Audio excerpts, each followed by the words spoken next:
Salut à tous et bienvenue sur cette vidéo. Aujourd'hui on va faire un petit tutoriel simple et concis pour apprendre à jouer Naman Time is to Rebel.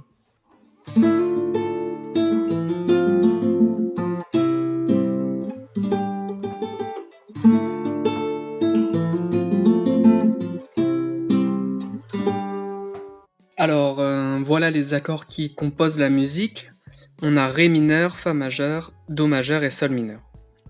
A mon avis, le plus simple et fidèle à l'original, c'est d'utiliser un capodastre en fret 5, comme noté ici, et de jouer les positions relatives de La mineur, Do majeur, Sol majeur et enfin Ré mineur.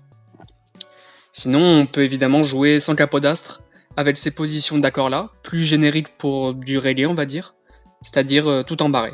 Pour ceux qui voudraient apprendre le riff tel que dans l'original et jouer en intro de cette vidéo, voici ma retranscription.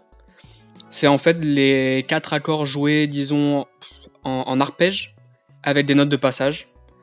Il n'est pas spécialement complexe, il faut juste bien jouer les hammer-on et les pull-off, ici et là, pour, disons, imiter le son original.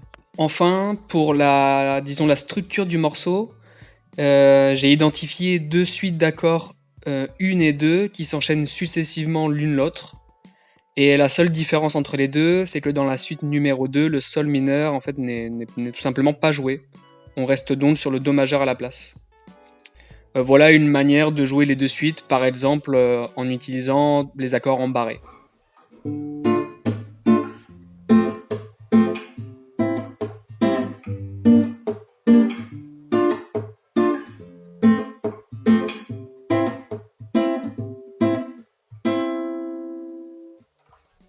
Ici, j'ai superposé paroles et accords du refrain pour ceux qui auraient du mal à savoir quand commencer à chanter ou jouer. Voilà, c'est tout pour ce morceau, et je vous dis à la prochaine pour une autre vidéo. Ciao!